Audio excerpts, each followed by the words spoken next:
ಸಮಗ್ರವಾಗಿ ಬದಲಾವಣೆಯಾಗಿ ನಾನಾ ಥರದ ಕೃಷಿಗಳು ಸಮಗ್ರ ಕೃಷಿ ಅಂತ ಹೇಳ್ತೀವಿ. ಅದನ್ನು ಪರಿವರ್ತನೆ ಮಾಡ್ಕೊಂಡು ಕೃಷಿ ಮಾಡ್ತಾ ಇದ್ದೀವಿ. ಅದರ ಜೊತೆ ಒಳಗಡೆ ಈಗ ನಾವು ಜೇನು ಸಾಕಾಣಿಕೆ, ಕುರಿ ಸಾಕಾಣಿಕೆ, ಕೋಳಿ ಸಾಕಾಣಿಕೆ, ಅಜೋಲ, ವರ್ಮಿ ಕಾಂಪೋಸ್ಟು, ನಮ್ಮದು ಕೃಷಿ ಹೊಂಡ, ಕೃಷಿ ಹೊಂಡದಲ್ಲಿ ಮೀನು, ತೋಟದಲ್ಲಿ ತೆಂಗು, ಮಾವು, ಪ್ರತಿಯೊಂದು ಎಲ್ಲ ರೈತರು ನೋಡಿ. ಸಮಗ್ರ ಕೃಷಿ ಅಂತಂದರೆ ಈ ಥರ ಇರ್ತದೆ. ಸಮಗ್ರ ಇದೆಲ್ಲ ನಾನು ಬೆಳೆದಿರೋದು. ಇವತ್ತು ಏನದೇ ಇವತ್ತು ಆಹಾರದ ಪದ್ಧತಿ ಭದ್ರತೆ ಆಗಬೇಕಾದ್ರೆ ನಾವೆಲ್ಲ ಒಂದು ಪ್ರೇರಣೆ ಆಗಬೇಕು. ಈಗ ಬಂದ್ಬಿಟ್ಟಿದೆ ನೈಸರ್ಗಿಕ ಕೃಷಿ ಮಾಡಿರಿ, ನೈಸರ್ಗಿಕ ಕೃಷಿ ಮಾಡಿರಿ ಅಂತ ಹೇಳ್ತಾರೆ. ನೈಸರ್ಗಿಕ ಕೃಷಿಗೆ ಹೋಗ್ತಾ ಇದ್ದೀವಿ, ರಾಸಾಯನಿಕ ಕೆಮಿಕಲ್ ಅದರಿಂದ ಬರ್ತಾನೆ ಇದೆ. ಅದರಿಂದ ನಾವು ನಮ್ಮ ಮಟ್ಟಿಗೆ ಬರ್ತಾಯಿದ್ದೀವಿ, ನೈಸರ್ಗಿಕ ಕೃಷಿ ಬರ್ತಾಯಿದ್ದೀವಿ.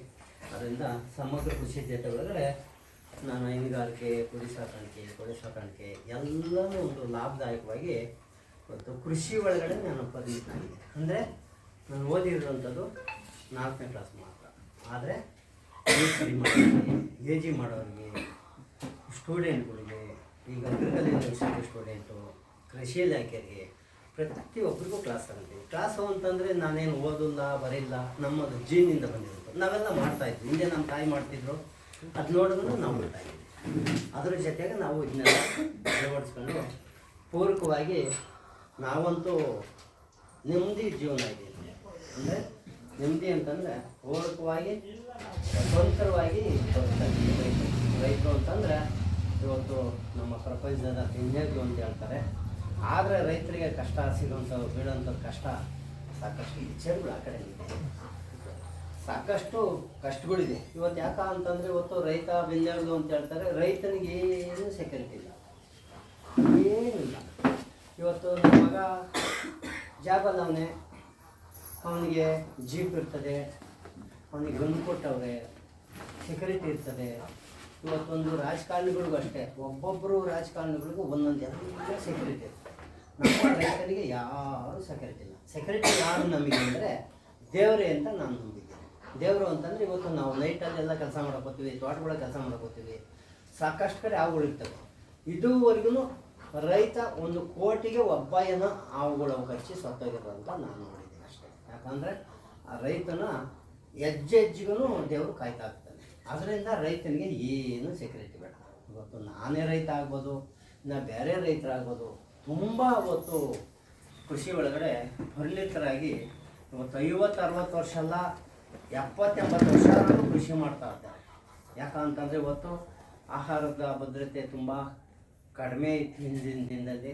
ನಾನೊಂದು 63ನೇ ಇಸ್ವಿಯಲ್ಲಿ ನಮ್ಮ ಚಿಕ್ಕ ಹುಡುಗ ಒಂದು 3-4 ವರ್ಷದ ತುಂಬ ಬರ, ಅವಾಗ ಆಹಾರಕ್ಕೆ ಬರ. ಅವಾಗ ಅಮೇರಿಕನ್ ಜೋಳ ಬಂದು ನಾವು ಸ್ಕೂಲಲ್ಲಿ 4ನೇ ಕ್ಲಾಸ್ ಹೋದಾಗೆ ಉಪ್ಪಿಟ್ಟು ಮಾಡೇವೆ. ಆಮೇಲೆ ಗೋಧಿ ಬಂತು, ಗೋಧಿ ಮಿಕ್ಸರ್ ಉಪ್ಪಿಟ್ಟು ಮಾಡೇವೆ, ಅವೆಲ್ಲ ಕೊಡೋರು. ಇವತ್ತು ಗೋಧಿ ಜೋಳ ಯಾರು ತಿಂತಾವ್ರೆ ಅಂತಂದರೆ ಗೋಧಿ ಕೆಲವರು ತಿಂತಾರೆ, ಜೋಳ ಎಲ್ಲ ಇವತ್ತು ದನಗಳು, ಕೋಳಿಗಳು ತಿಂತಾರೆ. ಇವತ್ತು ಅಮೇರಿಕಾ ಜೋಳ ಬಂದೇ ಬರ ನಿಗ್ರಹಿಸ್ಕೊಂಡು. ಅದರಿಂದ ಇವತ್ತು ನಾವು ನಮ್ಮಲ್ಲಿ ಒಂದೊಂದು ಏರಿಗೆ ತಕ್ಕನಾಗಿ ಒಂದೊಂದು ನಾವು ಸಮಗ್ರ ಕೃಷಿ ಮಾಡ್ಕೊಳ್ತೀವಿ. ನಮ್ಮ ಏರಿದಾಗ ನಾನು ರಾಗಿ ಹಾಕಿದ್ದೀನಿ, ಜೋಳ ಹಾಕಿದ್ದೀನಿ, ತೆಂಗು ಹಾಕಿದ್ದೀನಿ, ಮಾವು ಹಾಕಿದ್ದೀನಿ, ಸುಮಾರು ಥರದ ಒಂದು ಹಣ್ಣಿನ ಗಿಡ ಇದೆ. ನಾನು 1 ಎಕರೆ 100 ಥರದ ಹಣ್ಣಿನ ಗಿಡ. ಇವತ್ತು ಅಳಸ ಆಗ್ಬೋದು, ಜಮ್ನಿಯಲ್ಲಿ ಆಗ್ಬೋದು, ದಾಲ್ಚಿನ್ನಿ ಆಗ್ಬೋದು, ರಾಮಫಲ ಆಗ್ಬೋದು, ಲಕ್ಷ್ಮಣ ಫಲ ಆಗ್ಬೋದು, ದಾಳಿಂಬ್ರೆ ಆಗ್ಬೋದು. ನಾನೀಗ ಕೇವಲ ಒಂದು 3 ವರ್ಷಕ್ಕೆ ಅದು ಪ್ರೇರಣೆ ಮಾಡಿದೆ. ಯಾಕೆ ಪ್ರೇರಣೆ ಮಾಡಿದೆ ಅಂದರೆ ಈಗ ನಮಗೆ ಏಜ್ ಆಯಿತು, ಮುಂದಿನ ದಿನದಲ್ಲಿ ನೀವು ಅಷ್ಟೇ ಏನಾರ ಪ್ರೇರಣೆ ಆಗ್ಬೇಕಾದ್ರೆ ಈಗಿಂದ ಪ್ರಯಾಸ ಆದ್ರೆ ಮಾತ್ರ ಮುಂದಿನ ದಿನ ಪ್ರೇರಣೆ ಆಗ್ಬೋದು. ಈಗ ಏನಪ್ಪ ನನಗೆ ಏಜ್ ಆಗ್ಬಿಡ್ತು ಅವಾಗೇ ಮಾಡ್ತೀನಿ ಅಂದರೆ ಆ ಪ್ರೇರಣೆ ಆಗೋದೇ ಇಲ್ಲ, ಎಲ್ಲ ಆಗ್ತದೆ, ಏಜ್ ಅಂತ ಮಾಡೋಕ್ಕಾಗಲ್ಲ. ಅದರಿಂದ ನೀವು ಏನಾರ ಜಾಗ ಇರೋಂಥವ್ರು ಏನು ಮಾಡಬೇಕು, ಸ್ವಲ್ಪ ಜಾಗ ಇದ್ರೂ ಅದ್ರಾಗ ಬೆಳೆ ನಮಗೆ ಬೇಕಾದಂಥದ್ದು ತೊಗರಿ, ಮೆಣಸು, ಮೆಣಸಿನ್ಕಾಯಿ, ಅಳಸಂಡೆ ಇವೆಲ್ಲ ಬೆಳ್ಕೊಂಡು ನಮ್ಮ ಆಹಾರ ಭದ್ರತೆ ಇದು ಮಾಡಿಕೊಂಡು ಆಮೇಲೆ ನೆಕ್ಸ್ಟು ಹೋದಾಗ ನಮಗೆ ಪೂರಕವಾಗಿ ಲಾಭದಾಯಕ ಇರ್ತದೆ. ಅದರಿಂದ ಸಮಗ್ರ ಕೃಷಿಯನ್ನು ಸಾಕಷ್ಟು ನಾನು ಮಾಡಿಬಿಟ್ಟು ಗೊತ್ತಿದ್ದೀನಿ. ನೋಡಿ ಏನು ಹೇಳ್ಬೇಕಂದ್ರೆ ಇದು ಒಂದು ಜಾಗನೇ ಇದೆ, 5 ಗುಂಟೆ ಜಾಗ. ಕೆಲವ್ರು ಏನು ಹೇಳ್ತಾರೆ, ಏನಪ್ಪ ಜಾಬಾಗಿರೋರೇ ಜಮೀನು ತಗೊಬೋದು, ಜಾಬಾಗಿರೋರೇ ಮನೆ ಕಟ್ಬೋದು, ಜಾಬಾಗಿರೋರೇ ಎಜುಕೇಷನ್ ಮಾಡ್ಬೋದು ಅಂತ. ಉದಾಹರಣೆಗೆ ನಾನು ಒಬ್ಬ ಸಣ್ಣ ರೈತ 4 ಕ್ಲಾಸ್ ಓದಿರೋಂತನೂ ಪೂರಕವಾಗಿ ಮಕ್ಕಳನ್ನೆಲ್ಲ ಎಜುಕೇಷನ್ ಮಾಡಿಸ್ತೀನಿ. ಇವತ್ತು ನನ್ನ ಮಕ್ಕಳ ಎಜುಕೇಷನ್ ಅಂದರೆ ನನ್ನ ಮಗ ಸಬ್ ಇನ್ಸ್ಪೆಕ್ಟರ್ ಆಗ್ಯಾವೆ, ಮಗಳು ಟೀಚರ್ ಆಗ್ಯಾವ್ರೆ, ಇನ್ನೊಬ್ಬ ತಮ್ಮನ ಮಗ ಫಾರೆಸ್ಟ್ ಗಾರ್ಡ್ ಆಗ್ಯವನೆ, ಸಾಕಷ್ಟು ಇನ್ನೊಬ್ಬ ತಮ್ಮ ಫಾರೆಸ್ಟ್ ಗಾರ್ಡು, ನಮ್ಮದು ಇದೇ ಫ್ಯಾಕ್ಟ್ರಿ ಇದೆ, ಬೈಕ್ ಗ್ಯಾರೇಜ್ ಐತೆ, ಬೈಕ್ ಆಟೋಮೊಬೈಲ್ ಐತೆ, ಪ್ರತಿಯೊಂದು ಹಾಲು ಹೈನುಗಾರಿಕೆ. ನಾನು ಹಾಲು ಹಾಕ್ತೀನಿ, ನನ್ನ ತಮ್ಮ ಒಂದು ದಿನಕ್ಕೆ 100 ಲೀಟ್ರ್ ಹಾಲು ಹಾಕ್ತಾರೆ. 2 ಟೈಮಿಂದ 100 ಲೀಟ್ರ್ ನನ್ನ ತಮ್ಮ ಅಯ್ಯಮ್ಮನೆ ಕರೀತಾರೆ, ಮಿಷಿನ್ ಹಾಕಂತಾರೆ, ಮಿಷಿನ್ ಹಾಕಿದ್ರೆ ಸ್ವಲ್ಪ ನಿಂತೋಗ್ತದೆ. ಅದನ್ನ ಇದು ಮಾಡ್ಕೊಂಡು ಕೇವಲ ಈಗ ನಾವು ಇವೆಲ್ಲ ಬದಲಾವಣೆಗಳು ಮಾಡ್ಕೊಂಡಾಗ ನಮಗೆ ಒಂದೊಂದು ಲಾಭ. ಹೈನುಗಾರಿಕೆ ಮಾಡ್ಕೊಂಡಾಗ ಉತ್ತಮವಾದ ಹಾಲು ಸಿಗ್ತದೆ, ನಮಗೆ ಮೊಸರು ಸಿಗ್ತದೆ, ಮಜ್ಜಿಗೆ ಸಿಗ್ತದೆ, ಬೆಣ್ಣೆ ಸಿಗ್ತದೆ. ಪೂರಕವಾಗಿ ರೈತನಿಗೆ ನಮಗೆ ಹೊಲಕ್ಕೆ ವ್ಯವಸಾಯ ಮಾಡೋಂಥವ್ರಿಗೆ ಗೊಬ್ಬರ ಸಿಗ್ತದೆ. ಇದು ಕೃಷಿಯಿಂದ ಬರೋಂಥ ಲಾಭ. ಅಂದರೆ ನೇರವಾಗಿ 15 ದಿನಕ್ಕೆ 16 ದಿನಕ್ಕೆ ನಮಗೆ ನೇರವಾಗಿ ನಮಗೆ ದುಡ್ಡು ಸಿಗ್ತದೆ. ಇದರಿಂದ ಹೈನುಗಾರಿಕೆ ಮಾಡ್ಕೊಂಡಾಗ ಲಾಭದಾಯಕ ಅಂತ ಹೇಳ್ತೀನಿ. ಇವತ್ತು ನಂದು ನೀವೆಲ್ಲ ಪಾಕೆಟ್ ಹಾಲು ಕೊಂಡ್ಕೊಂಬೋದು, ಇವತ್ತು 45 ರೂಪಾಯಿ ಇರ್ಬೇಕು ಪಾಕೆಟ್ ಹಾಲು. ಅದರ 45 ರೂಪಾಯಿ ಇದೆಯಲ್ಲ, 41 ರೂಪಾಯಿ ನಂದಿ ಬೀಳ್ತಾರೆ ಇವತ್ತು. ಅಂದರೆ ಈಗ ಏನಾಗ್ಬಿಟ್ಟಿದೆ, ಪ್ಯಾಟ್ ಹೆಂಗೆ ಬರ್ತದೆ ಹಂಗೆ. ನಂದು ದಿನ ಆಗಿದೆ, 1 ವರ್ಷ ಆಗಿರೋ ಥರ ಆಗಿ 6-7 ಪ್ಯಾಟ್ ಬರ್ತದೆ. 41 ರೂಪಾಯಿ ನನಗೆ ನೇರ ಬರ್ತದೆ ಡೈರಿಯಿಂದ. ಅಂದರೆ ಪ್ಯಾಟ್ ಹೆಂಗೆ ಬರ್ತದೆ ಹಂಗೆ ನಿಮಗೆ 45 ಸಿಗ್ತದೆ. ಈ ಕೆಲವು 3 ಪ್ಯಾಟ್ ಬರ್ತದೆ, 3-5 ಪ್ಯಾಟ್ ಬರ್ತದೆ. ಸಮಾನವಾಗಿ ಅದನ್ನೆಲ್ಲ ಕೂಲ್ ಮಾಡಿ ರೈಸ್ ಮಾಡಿ ನಿಮಗೆ ಪಾಕೆಟ್ ಮಾಡಿ ಕೊಡ್ತಾ ಇದ್ದಾರೆ. ಇವತ್ತು ಏನು ನೀವು ಕುಡಿತಾ ಇದ್ದೀರಿ ಇವತ್ತು ಎಲ್ಲ ಅದು ನಂಬ್ತೀರಾ ಬಿಡ್ತೀರಾ, ಅದೆಲ್ಲ ನಮ್ಮ ಡೈರಿಗೆ ನಾವು ಕೂಲಿಂಗ್ ಆಗೋದಾಗ ಅದ್ರಾಗೆಲ್ಲ ಫಸ್ಟೇ ಕ್ರೀಮ್ ಬೇಕಂತ, 50% ಕ್ರೀಮ್ ತಕ್ಕಂತ. ಫ್ರೆಶ್ ಹಾಲನ್ನು ತೆಕ್ಕೊಳ್ಳಲ್ಲ ಅಷ್ಟೇ, ಇನ್ನೆಲ್ಲ ಕ್ರೀಮ್ ತಕ್ಕೊಂಡು ಆಮೇಲೆ ತಿರ್ಗದ ಪೌಡ್ರ್ ಹಾಕಿ ಪಾಕೆಟ್ ಮಾಡಿ ಕೂಲ್ ಮಾಡಿ ನಮಗೆಲ್ಲ ಕೊಡ್ತಾರೆ. ಅದಕ್ಕೋಸ್ಕರ ನಾವು ಇವತ್ತು ಕೃಷಿಯಲ್ಲಿ ನಂಬ್ಕೊಂಡು ಹೈನುಗಾರಿಕೆ ತುಂಬ ಅದ್ರ ಜೊತೆಗೆ ಕೋಳಿಗಳು ಸಾಕೊಂಡಾಗ ನಮ್ಗೆ ಒಳ್ಳೆ ಮೊಟ್ಟೆ ಸಿಗ್ತವೆ. ನಾವು ಇಲ್ಲಿ ಮನೆ ಹತ್ರ ಈಗ ನೋಡಿ ಈ ಥರ ನಮ್ಮದು ಆಚೆ ಕಡೆ ಇದೆ ಮನೆ, ಏನಾದರೂ ಉಳಬಿಟ್ರೆ ಸಣ್ಣ ಪಣ್ಣ ಹಾವು ಸಿಕ್ತಂದ್ರೆ ಎಲ್ಲ ತಿಂದಾಕ್ಬಿಡ್ತಾರೆ, ಸೌಂಡ್ ಮಾಡ್ತದೆ, ಬೇರೆ ಬಂದು ಸೌಂಡ್ ಮಾಡ್ತಾರೆ. ನೋಡಿ ನಮ್ಮದು ಡಕ್ಕದೆ, ನಮ್ಮ ಮನೆಯವ್ರು ಏನೋ ತಟ್ಟೆ ಎತ್ಕೊಂಡ್ರು ಅಂದರೆ ಅಲ್ಲಿ ಸೌಂಡ್ ಮಾಡ್ತಾರೆ, ಊಟ ಹಾಕೋಕ್ಕೆ ಬರಲಿ. ನಾನು ಬೆಳಗ್ಗೆದ್ದು ಹಾಲು ಹಾಕೋದು ಇಲ್ಲ ಇನ್ನೂ ಮುಂಚೆಗೆ ಬಿಟ್ರೇನೆ ಅದನ್ನ ಫಸ್ಟೇ ಬಿಡ್ಬೇಕು, ಬಿಡು ಅಂತ ಪಾವ ಅಂತ ಅದು ಮಾಡ್ತಾರೆ. ಕುರಿಗಳು ಕೂಗ್ತಾ ಇರ್ತವೆ, ಕೋಳಿಗಳು ಕೂಗ್ತಾ ಇರ್ತವೆ. ಕೋಳಿಗೆ ಹೋಗೋದು ಗೊತ್ತಲ್ಲ, ಬೆಳಗಿನ ಜಾವನೇ ಕೂಗ್ತವೆ. ನಮಗೆ ನೆನಪವಾಗಿ ಎಬ್ಬರ್ಸೋಂಥದ್ದು ಕೋಳಿನೇವಲ್ಲ, ಪರಿಸರದಾಗಿರುವಂಥದ್ದೇ ಇವತ್ತು ನಾವು ಈ ಥರ ಆಗುತ್ತೆ. ಅದರಿಂದ ಈ ಕೋಳಿ ಸಾಕಾಣಿಕೆಗೂ ಲಾಭದಾಗಿದೆ. ಕುರಿ ಇವತ್ತೊಂದು 6-7 ಕುರಿ ತರ್ತೀವಿ, ಆ ಕುರಿನ ಒಂದು 3 ತಿಂಗಳು 4 ತಿಂಗಳು ಮೇಯಿಸ್ತೀವಿ, ಮತ್ತೆ ಅವ್ನು ಮಾರಾಟ ಮಾಡ್ತೀವಿ. ಅದರಲ್ಲೂ ಲಾಭದಾಯಕ ಇರ್ತದೆ. ಅದರ ಜೊತೆಗೆ ಎರೆಹುಳು ಗೊಬ್ಬರ, ಅಜೋಲ ಅವೆಲ್ಲ ಲಾಭದಾಯಕ ಇರ್ತದೆ.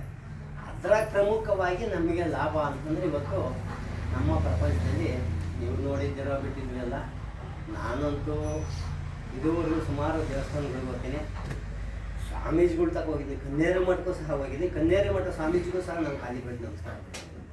ನನ್ನ ಮನೋಭಾವ ಏನು ಅಂದರೆ ಕನ್ನೇರಿ ಮಠಕ್ಕೆ ಹೋಗಿದ್ದೀನಿ ಮಹಾರಾಷ್ಟ್ರಕ್ಕೆ 24ರಲ್ಲಿ, ಅವ್ರಿಗೂ ಸಹ ನಾವು ಖಾಲಿ ಬಿಡೋದು. ದೊಡ್ಡ ಸ್ವಾಮೀಜಿಗಳು ಯಾರು ಅಂದರೆ ರೈತ, ನಂಬ್ತೀರೋ ಬಿಡ್ತೀರೋ ಅಷ್ಟು ಕಷ್ಟ ಬಿದ್ದು ನಮ್ಮನ್ನು ಪ್ರಪಂಚನ ಉಳಿಸ್ತಾವ್ರೆ ರೈತ. ನಾನಂತೂ ಇವತ್ತು ನಿರ್ಮಲಾನಂದ ಆಗ್ಬೋದು, ಬೇರೆ ಸ್ವಾಮೀಜಿಗಳಾಗ್ಬೋದು, ಕೈ ಮುಗಿತೀನಿ ಹೊರತು ಆಶೀರ್ವಾದ ಮಾಡ್ತೀನಿ ಹೊರತು ನಾನು ಯಾರಿಗೂ ಅಂದರೆ ನಾನು ನಂಬಿರೋದು ನಿಜವಾದ ದೇವರು ಅಂದರೆ ಜೇನು. ಇವತ್ತು ನಮ್ಮ ಪ್ರಪಂಚದಲ್ಲಿ ಜೇನು ಅಂತಂದರೆ ನೀವು ನೋಡಿರ್ತೀರ, ಕೇಳಿರ್ತೀರ, ಕೆಲವು ಜೇನುಗಳೆಲ್ಲ ನೋಡಿರ್ತೀರ.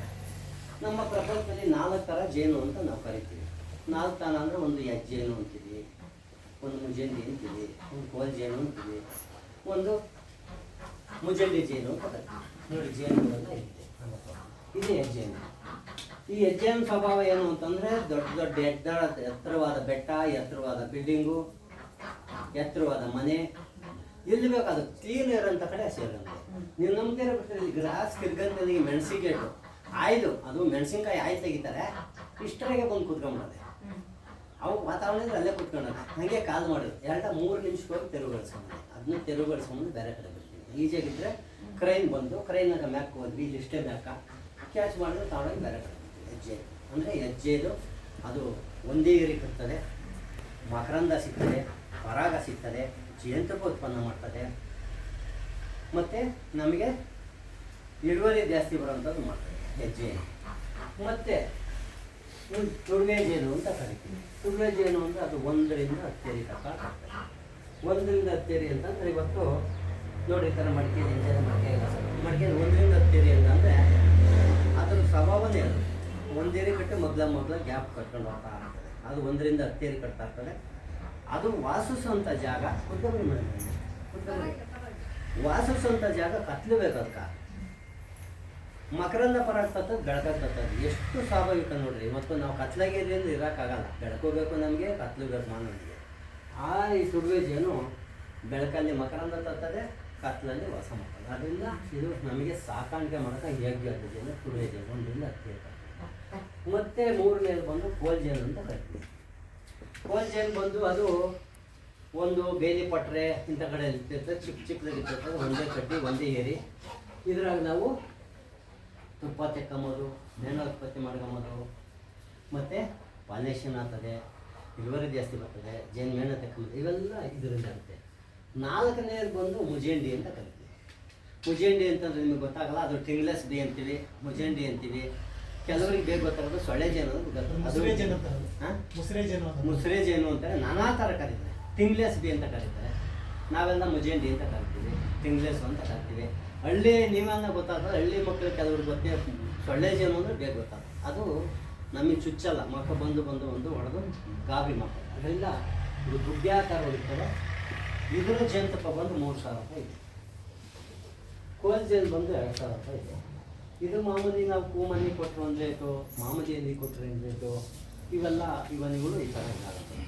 ಈ 4 ಥರ ಜೇನು ಜಾತಿಗಳನ್ನು ಸುಮಾರು 3 ಥರ ದುಂಬಿ ಇರ್ತವೆ. ಒಂದು ಗಂಡು ಅಂತೀವಿ, ರಾಣಿ ಅಂತೀವಿ, ಕೆಲಸ ಅಂತೀವಿ. ಇವು 3 ಒಂದು ಕುಟುಂಬದಲ್ಲಿ ವಾಸ ಮಾಡ್ತಾ ಇರ್ತೀವಿ.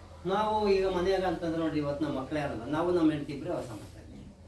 ಅಂದರೆ ಒಂದು ಗೂಡಲ್ಲಿ ಒಂದು ಗಂಡು ವಾಸ ಮಾಡೋಂಥದ್ದು 3 ಜಾತಿ, 3 ಗಂಡು ಹೆಣ್ಣು ರಾಣಿ ವಾಸ ಮಾಡ್ತಾ ಇರ್ತವೆ. 3 ಸಹ ಯಾವಾಗ ಗೂಡಲ್ಲಿರಲ್ಲ. ಅದು ಯಾವಾಗ ಗೂಡ ಗಂಡಿರಲ್ಲ ಅಂದರೆ ಇವತ್ತು ಕೆಲಸಗಾರ ದುಂಬಿ ಬಂದು 21 ದಿನ ಕೊಡ್ತಾರೆ ಕರೆಕ್ಟಾಗಿ. 21 ದಿನ ಕೊಟ್ಟು 60 ದಿನಕ್ಕೆಲ್ಲ ಸುತ್ತ 60 ದಿನನೂ ವರ್ಕ್ ಮಾಡೋದು ಈ ಕೆಲಸಗಾರ ದುಂಬಿ ಬಂದು. ನಮಗೆ ರಾಣಿ ಬಂದು ನೋಡಿ, ರಾಣಿ ಅಂದರೆ ಇದೆ, ಇದು ಕೆಲಸಗಾರ ದುಂಬಿ.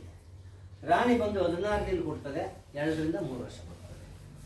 ಗಂಡು ನಾಳ ಬಂದು ಅದು ನಮಗೆ ಆಯುಷ್ ಪ್ರಮಾಣ ಯಾರು ಇದುವರೆಗೂ ಹೇಳಿಲ್ಲ. ನೀವು ಬೇಕಾದ್ರೆ ಎಲ್ಲರೂ ಕೇಳಿದ್ರು, ವಿಜ್ಞಾನಿಗಳು ಬಂದರೆ ಕೇಳಿದ್ರೆ ಅವ್ರಿಗೆ ಹೇಳೋಕ್ಕಾಗಲ್ಲ.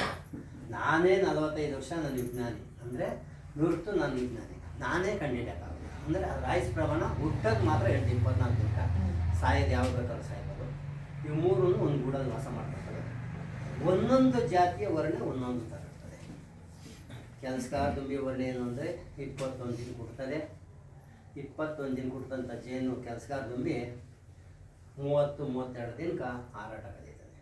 ಹಾರಾಟ ಅಂತಂದರೆ ಗೂಡು ಹತ್ರ ಈಚೆ ಬರೋದು, ಅಲ್ಲೇ ಹಾರಾಟ ಮಾಡೋದು, ಆಮೇಲೆ ಸ್ವಲ್ಪ ದೂರ ಬರೋದು ಇದು ಮಾಡಿ ಆಮೇಲೆ ಹೋಗಿ ಮಕರಂದ ಪರಾಗ ಕೆಲಸ ಮಾಡ್ತಾ 1 ಕಿಲೋಮೀಟರ್ ಸುತ್ತಾಡ್ತಾರೆ. ಇದು ಕೆಲಸಗಾರ ದುಂಬಿ ಕೆಲಸ. ಅದರಿಂದ ಕೆಲಸಗಾರ ದುಂಬಿದೆ ಪೂರಕವಾಗಿ ಎಲ್ಲ ಕೆಲಸ. ಇವತ್ತು ಮಕರಂದ ತರೋದಾಗ್ಬೋದು, ಪರಾಗ ತರೋದಾಗ್ಬೋದು, ಹಿರಿ ಕಟ್ಟೋದಾಗ್ಬೋದು, ಗೂಡು ರಚನೆ ಮಾಡೋದಾಗ್ಬೋದು, ಗೂಡು ಕ್ಲೀನ್ ಮಾಡೋದಾಗ್ಬೋದು, ಸೆಕ್ಯೂರಿಟಿ ಮಾಡೋದಾಗ್ಬೋದು, ನಾವು ಹೋದಾಗ ನಮ್ಮನ್ನು ಓಡಿಸೋಂಥದ್ದಾಗ್ಬೋದು, ಕಚ್ಚೋದು ಅಂತ ಹೇಳ್ತಾರೆ, ಚುಚ್ಚೋದಾಗ್ಬೋದು. ಇದೆಲ್ಲ ಕೆಲಸಗಾರ ದುಂಬಿ ಮಾಡೋದು. ಅಂದರೆ ಆ ಕೆಲಸಗಾರ ದುಂಬಿ ಪರಿಸರಕ್ಕೆ ಈಗ ಅಲ್ಲಿಂದ 1 ಕಿಲೋಮೀಟ್ರ್ ಹೋಗ್ತದೆ, ಅಲ್ಲಿ ಮಕರಂದ ಇರ್ತದೆ. ಆ ಮಕರಂದ ಏನು ಮಾಡ್ತವೆ ನಿಮಗೂ ಗೊತ್ತಿರಲ್ಲ, ಹೂವಿನಲ್ಲಿರೋಂಥ ರಸನ ನಲ್ವತ್ತು ಮಕರಂದ ಅಂತ ಕರೀತೀವಿ. ಅದು ಈರನಾಳದಿಂದ ಈರ್ಗಂತವೆ, ಈರ್ಗಂಡು ನಂತರ ಮಾಡ್ತೀನಿ, ನಮ್ಮ 1 ನಿಮಿಷ ಮಾಡ್ತೀನಿ. ಮಕರಂದ ನೀರ್ಗಂಡು ಪರಿವರ್ತನೆ ಮಾಡ್ತವೆ. ಪರಿವರ್ತನೆ ಅಂದರೆ ಅದನ್ನು ತೆಗೆದು ತಿನ್ನೋದು, ತಿನ್ನೋದು, ನಂತರ ಪರಿವರ್ತನೆ ಮಾಡಿದ್ಮೇಲೆ ಜೇನುತುಪ್ಪ ಆಗ್ತದೆ. ಆ ಜೇನುತುಪ್ಪ ಏನು ಮಾಡ್ತವೆ, ನಾವು ಎರೆ ಅಂತೀವಿ, ರಾಡೆ ಅಂತೀವಿ, ರೊಟ್ಟಿ ಅಂತೀವಿ. ಆ ರೊಟ್ಟಿಗೆ ಅವಾಗ ತುಂಬ್ತವೆ ನೋಡಿ, ಇದು ಎರಿ ಅಂತ. ಎರಿಗೆ ಕಣಕ್ಕೆಲ್ಲ ತುಂಬ್ತವೆ. ತುಂಬಿದಾದ್ಮೇಲೆ ತೇವಾಂಶ ಇರ್ತದೆ, ಆ ತೇವಾಂಶನ ತೆಗಿತವೆ, ಗಾಳಿ ಹೊಡಿತವೆ. ತೆಗೆದಿದ್ದಾದ್ಮೇಲೆ ಸೀಲ್ ಮಾಡ್ತಾರೆ. ಸೀಲ್ ಮಾಡಿದ್ಮೇಲೆ ಅದು ಜೇನುತುಪ್ಪ. ಆ ಜೇನುತುಪ್ಪನ ನಾವು ರೈತರೇನು ಮಾಡಿಬಿಡ್ತೀವಿ, ನಾವೆಲ್ಲ ಜನಗಳು ಏನು ಅಂತಂದರೆ ಅದನ್ನು ಕೀಳೋದು, ಹಾಳು ಮಾಡೋದು, ಇದು ಮಾಡೋದು. ಅಂದರೆ ನಾವು ನುರಿತಂಥ ಕೃಷಿಗೆ ಏನು ಮಾಡ್ತೀವಿ, ಬಾಕ್ಸ ಸಾಕಾಣಿಕೆ ಮಾಡಿ ಅದೇನು ತೊಂದರೆ ಕೊಡೋಲ್ಲ, ಇದು ಮಾಡೋಂಥ. ಆದ್ದರಿಂದ ಈ ಕೆಲಸಗಾರ ದುಂಬಿಯ ಪ್ರಾಮುಖ್ಯತೆಯಿಂದ ಇರ್ತದೆ. 30 ರಿಂದ 60 ದಿನ ಸತ್ತೋಗ್ತದೆ. ಕೆಲವರು ಹೇಳ್ತಾರೆ 60 ದಿನವೂ ಕೆಲಸ ಮಾಡ್ತದೆ ಅಂತ ಹೇಳ್ತಾರೆ. ನಾನು ಐಡೆಂಟಿಫೈ ಮಾಡಿದ್ದೀನಿ, ನಾನು ಗಮನಿಸಿದ್ದೀನಿ, ನಾನು ಅದರಲ್ಲಿ ಹೊಂದ್ಕೊಂಡಿದ್ದೀನಿ. 35ರಿಂದ 45 ದಿನ ತನಕ ಇವಾಗ ಕೆಲಸ ಮಾಡ್ತಾರೆ ಪ್ರಾಯದಲ್ಲಿ. 45ರಿಂದ 60 ದಿನ ತನಕ ನನ್ನ ಪ್ರಕಾರ, ವಿಜ್ಞಾನಿಗಳು ಏನು ಹೇಳ್ತಾರೆ ಗೊತ್ತಿಲ್ಲ, ನನ್ನ ಪ್ರಕಾರ ಒಳಗಡೆ ಸೆಕ್ಯೂರಿಟಿ ಮಾಡ್ತವೆ, ಖಾದಿ ಮಾಡ್ತವೆ, ಹೆಲಿಕಾಪ್ಟರ್ ಮಾಡ್ತವೆ, ಕ್ಲೀನಿಂಗ್ ಮಾಡ್ತವೆ, ಮರಿಗಳು ಊಟ ಮುಣಿಸ್ತವೆ, ಇವೆಲ್ಲ ಮಾಡ್ತವೆ. ಇವತ್ತು ನಾವೇ ಉದಾಹರಣೆಗೆ ಜನರಲ್ದೇ ತಗೊಂಡಾಗ ನಾವು ಏಜ್ ಆದಮೇಲೆ ಆಚೆಗೆ ಕೆಲಸ ಮಾಡ್ತಾರೆ. ಈಗ 48 ವರ್ಷಕ್ಕೆ ರಿಟೈರ್ಮೆಂಟ್ ಕೊಡ್ತಾರೆ. ಯಾಕೆ ರಿಟೈರ್ಮೆಂಟ್ ಕೊಡ್ತಾರೆ? ಅವ್ರಿಗೆ ಏಜ್ ಆಗಿದೆ, ಕೆಲಸ ಮಾಡೋದು. ಅಂದರೆ ಆ ಥರ ಈ ಕೆಲಸ ತುಂಬಿ ತನ್ನ ಗೂಡಲ್ಲಿ ಕೆಲಸ ಮಾಡ್ತಾ ಇರ್ತದೆ. ಅಂದರೆ ದಾದಿ ಕೆಲಸ, ಸೆಕ್ಯೂರಿಟಿ ಕೆಲಸ, ಏರಿ ಕಟ್ಟುವಂಥದ್ದು, ಮರಿ ಊಟ ಮುಗಿಸೋದು, ಇವೆಲ್ಲ ಕೆಲಸ. ಮತ್ತು ಕೆಲಸಗಾರ ದುಂಬಿ, ಇದು ಕೆಲಸಗಾರ ದುಂಬಿ ಆಯಿತು. ಈಗ ರಾಣಿ ಅಂತಂದರೆ 16 ದಿನ ಕೊಡ್ತದೆ. ಅದು ಈ ಥರ ಕಾಯಕವಾಗಿ ಬಿಸಿಲಿತ್ತು ಅಂದರೆ 16 ದಿನ ಕೊಟ್ಟೆ, 18 ದಿನ ಪಕ್ಕ ಬಿಸಿಲಿತ್ತು ಅಂದರೆ 18 ದಿನಕ್ಕೆ ಗಂಡ ಜೊತೆ ಮಿಲನ ಆಗ್ತಾರೆ. ಗಂಡ ಜೊತೆ ಮಿಲನ ಅಂತೀವಿ, ಅದು ಒಂದಾಗೋದು ಅಂತೀವಿ, ನಾನಾ ಥರ ಕಲಿತೀವಿ. ಉದಾಹರಣೆಗೆ ಇಲ್ಲಿ ನನಗೆ ಇದರಿಂದ ಈ ಧಾರವಾಡ ಯೂನಿವರ್ಸಿಟಿಯಿಂದ ಬಂದಿದ್ದು ಸ್ಟೂಡೆಂಟ್ಗಳು 5-6 ಜನ. ಅವ್ರು ಬಂದಾಗ ಹೇಳಿರು, ಜೇನು ತುಂಬಿ ಗೂಡಲ್ಲೇ ಮೇಟಾಗ್ತದೆ ಅಂತ ಹೇಳಿದ್ರು. ನಾವು ಮಾನವರಾಗ್ಬೋದು, ಪ್ರಾಣಿಗಳಾಗ್ಬೋದು, ಗೂಡಲ್ಲಿ ಜೇನಿನ ಸಂತತಿ ಮಾತ್ರ ಯಾವುದೇ ಕಾರಣಕ್ಕೂ ಗೂಡಲ್ಲಿ ಮೇಟಾಗಲ್ಲ, ಮಿಲನ. ಅದು ಸ್ವಾಭಾವಿಕವಾಗಿ ಏನು ಮಾಡ್ತದೆ, ರಾಣಿ ಆ ತನ್ನ ಗೂಡಿನಿಂದ ಮೇಲ್ಕೊಟ್ಟು ಹೋಗ್ತದೆ. ಆ ಮೇಲಕ್ಕೆ ಹೋದಾಗ ಅದ್ರ ಜೊತೆ ಯಾವ ಗಂಡು ಹೋಗ್ತದೋ ಹೋದಾಗ ಅದ್ರ ಜೊತೆ ಒಂದ್ಕಿತ ಆಗೋದು, ಇಲ್ಲ 2 ಕಿತ ಆಗೋದು, ಮಿಲನ ಆಗಿ ಗೂಡಿಗೆ ಬಂದು ತನ್ನ ಗೂಡಿಗೆ ಎಷ್ಟು ದೂರ ಮ್ಯಾಕ್ ಕೊಟ್ಟೋದ್ರೂ ತನ್ನ ಗೂಡಿಗೆ ಬಂದು ಸೇರ್ಕೊಂತದೆ. ಸೇರ್ಕೊಂಡ ಮೇಲೆ ಮೊಟ್ಟೆ ಇಡೋಂಥ ಕೆಲಸ ಮಾಡ್ತಾರೆ. ಮೊಟ್ಟೆ ಅಂತಂದರೆ ಆ ಮೊಟ್ಟೆನೇ ಕೆಲಸಗಾರ ತುಂಬಿ ಆಗೋದು. ಮತ್ತು ಈಗ ಕೆಲಸಗಾರ ತುಂಬಿ ಏನು ಮಾಡ್ತಾವೆ ಅಂತಂದರೆ, ಇವತ್ತು ನಾನು ಹೇಳಿದ್ನಲ್ಲ ನಿಮಗೆ, ಇವತ್ತು ಜೇನು ಕೆಲಸಗಾರ ತುಂಬಿ ಪರಾಗ ತರ್ತವೆ, ಮಕರಂದ ತರ್ತವೆ ಅಂತ. ಅವೇನು ನಮಗಾಗೇನು ತರಲ್ಲ, ತನ್ನ ಗೂಡಲ್ಲಿರೋಂಥ ಮರಿಗಳಿಗೆ ಉಣ್ಸೋಕ್ಕೋಸ್ಕರ ಇವತ್ತು ನಾವು ಒಳ್ಳೆ ಚಿಕ್ಕ ಮಕ್ಕಳಿಗೆಲ್ಲ ಒಳ್ಳೆ ಸರಿ ತಿನ್ನಿಸ್ತೀವಿ, ತುಪ್ಪ ತಿನ್ನಿಸ್ತೀವಿ, ಇವೆಲ್ಲ ಒಳ್ಳೆ ಆಹಾರ ತಿನ್ನಿಸ್ತೀವಿ. ಅದು ಕೆಲಸಗಾರ ದುಂಬಿ ಏನು ಮಾಡ್ತವೆ, ಮರಿ ದುಂಬಿಗೆ ಜೇನುತುಪ್ಪ ಪರಾಗನ ಮಿಕ್ಸ್ ಮಾಡಿ ತಿನ್ನಿಸ್ತವೆ. ಅದು ಅಭಿವೃದ್ಧಿ ಆಗಲ್ಲ. ಅದರಿಂದ ಆ ಜೇನು ಅಷ್ಟೇ ತನ್ನ ಪ್ರಪಂಚ ಉಳಿಸೋಕ್ಕಂತಲ್ಲ, ಈ ಥರ ಅದು ಇದಿದೆ. ಅದರಿಂದ ಈ ಕೆಲಸಗಾರ ದುಂಬಿಯ ಪಾತ್ರ ಈ ಥರ ಇರ್ತದೆ. ಆ ಕೆಲಸಗಾರ ದುಂಬಿ ಇವತ್ತು ನಮ್ಮ ದೇಶದೊಳಗಡೆ ನಾವೆಲ್ಲ ಸಹ ಯಾರೂ ಬದುಕೋಕ್ಕಾಗಲ್ಲ. ನಾವು ಬದುಕೋಕ್ಕಾಗಲ್ಲ, ನೀವು ಬದುಕೋಕ್ಕಾಗಲ್ಲ, ಆ ಗಿಡನೂ ಸಹ ಬದುಕೋಕ್ಕಾಗಲ್ಲ. ಯಾಕೆ ಬದುಕೋಕ್ಕಾಗಲ್ಲ ಅಂತಂದರೆ, ಇವತ್ತು ಪರಿಸರದಾಗಿರೋಂಥ ಗಿಡ ಮರ ಎಲ್ಲ ಹೂವು ಬಿಟ್ಟಿರ್ತದೆ, ಗಂಡು ಹೂವು ಬಿಟ್ಟಿರ್ತದೆ, ಹೆಣ್ಣು ಹೂವು ಬಿಟ್ಟಿರ್ತದೆ. ಹೆಂಗೆ ಒಂದಾಗ್ತದೆ? ನಾವು ಒಂದಾಗ್ಬೋದು, ಪ್ರಾಣಿಗಳು ಒಂದಾಗ್ಬೋದು, ಜೇನು ದುಂಬಿ ಹೂವು ಒಂದಾಗಲ್ಲ. ಆವಾಗ ಜೇನು ದುಂಬಿ ಏನು ಮಾಡ್ತಾರೆ, ಪರಾಗಕ್ಕೋಸ್ಕರ ಗಂಡಿನ ಪರಾಗ ಹೆಣ್ಣುವಿನ ಪರಾಗಕ್ಕೆ ಹೋಗಿ ಪರಾಗ ಕ್ರಿಯೆ ಮಾಡಿ ಅವಾಗ ಇಳುವರಿ ಜಾಸ್ತಿ ಬರೋಂಥದ್ದು, ಕಾಳು ಕಟ್ಟೋಂಥದ್ದು, ಹಣ್ಣು ಬಿಡೋಂಥ ಮರಗಳು, ಇವೆಲ್ಲ ಜೇನು ದುಂಬಿ. ಅದರಿಂದ ಇವತ್ತು ಮಲೆನಾಡಿಗೆ ನೀವು ಹೋದಾಗ, ಇವತ್ತು ನಾವು ಬಯಲುಸೀಮೆಗೆ ನಾವೇನು ಮಾಡ್ತೀವಿ ಅಂತಂದರೆ, ನಾವು ಗಿಡ ಉಣ್ತೀವಿ, ಅದು ಪೋಷಣೆ ಮಾಡ್ತೀವಿ, ಎಲ್ಲ ಮಾಡ್ತೀವಿ. ನೀವು ಅದೇ ಮಲೆನಾಡು ಕಾಡಿಗೆ ಹೋದರೆ, ಇವತ್ತು ಮಡಿಕೇರಿ ಆ ಕಡೆ ಎಲ್ಲ ಹೋದರೆ ಆ ಮರಗಳು ಗಿಡ ಎಲ್ಲ ಯಾರೂ ಪೋಷಣೆ ಮಾಡಿರಲ್ಲ. ಮರ ಬೆಳ್ಕೊಂತ ಇರ್ತದೆ, ಜೇನು ತುಂಬಿ ಪರಾಗ ಪೋಷಣೆ ಮಾಡ್ತದೆ, ಹೂವು ಬಿಡ್ತದೆ, ಕಾಯಿ ಆಗ್ತದೆ, ಹಣ್ಣು ಆಗ್ತದೆ, ಬೀಜ ಬಿಡುತ್ತದೆ, ತಾನೇ ಉತ್ತರ ಕಾಳ. ಇದರಿಂದ ಜೇನು ತುಂಬಿ ಈ ಥರ ಮಾತಾಡ್ತದೆ.